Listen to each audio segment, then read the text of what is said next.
Los socavones son cavidades que se originan producto del desprendimiento de un suelo, ocurridos por diversas causas, como actividades humanas, aunque pueden originarse también por factores naturales, como la erosión del suelo, lluvias y temporales.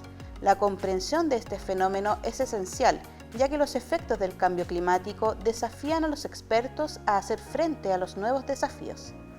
Teniendo como referencia la geografía de nuestro país, ¿cuál es la principal causa de la formación de socavones?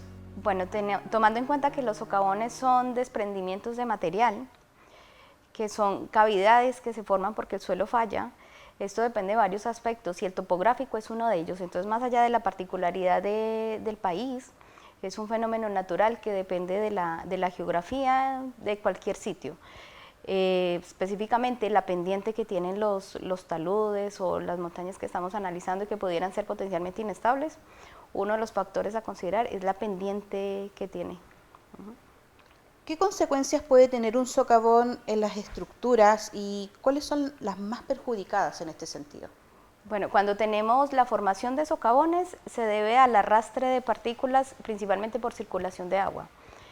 Entonces, socavones podemos tener como el que ocurrió aquí cercano en las zonas de Concón, por circulación de agua que arrastró el material y formó la cavidad, y particularmente suelen tenerse también socavones en las bases de los apoyos de los puentes, donde tenemos ríos y el río aumenta su velocidad, empieza a arrastrar las partículas y empieza a socavar los apoyos de los puentes. Entonces, generalmente las estructuras que están sujetas o afectadas a los socavones suelen ser más que nada los apoyos de los puentes. En este caso de socavones, pues si tenemos estructuras al lado, cercanas, colindantes, pues están con riesgo también de socavar y de hacer cavidades debajo de las fundaciones. ¿Es el agua entonces un factor crítico a considerar en las construcciones? Correcto.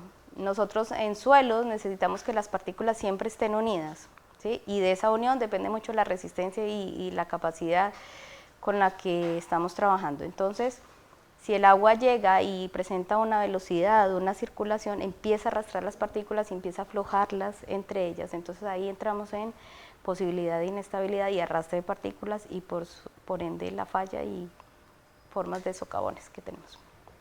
¿Qué medidas preventivas se utilizan al momento de diseñar una estructura y evitar justamente un socavón?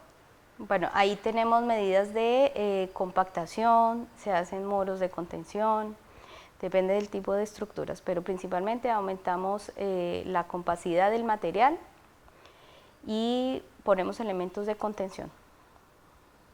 Bueno, y el agua y hacer medidas para drenar el agua, el potencial aumento de agua que pueda tener una zona, entonces se ponen ductos, se ponen filtros. En este sentido, ¿qué medidas se deben tomar para subsanar los efectos de un socavón? Bueno, para subsanar, una vez que ocurre, se debe de rellenar, se debe de hacer un relleno compactado, controlado y poner filtros, desviar el agua.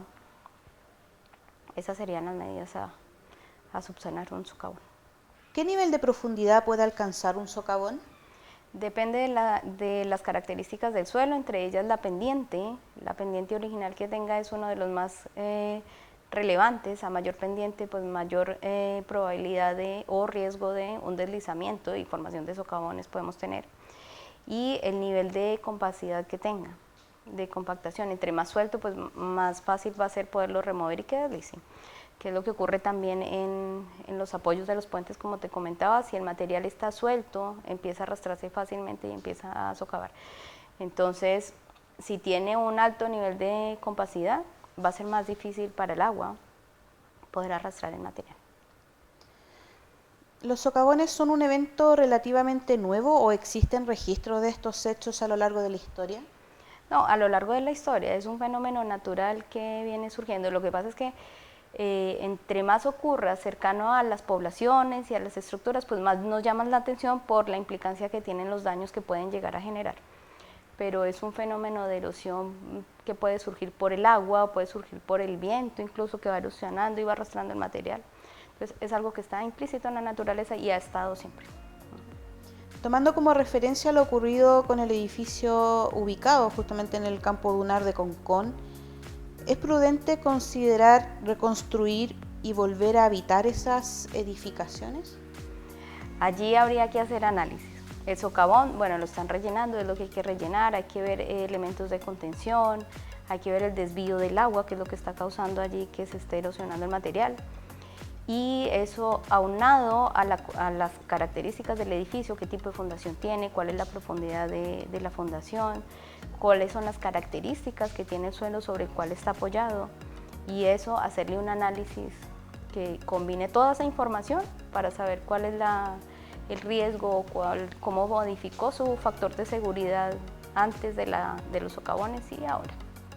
Y en ese sentido, profesora, este análisis, ¿se podrían utilizar qué tipo de tecnología para poder hacer este análisis? Generalmente se utilizan métodos numéricos, hay software para hacer eso, pueden usarse FLAG, elemento finito, Plaxis es el software de Plaxis es comúnmente utilizado en la práctica.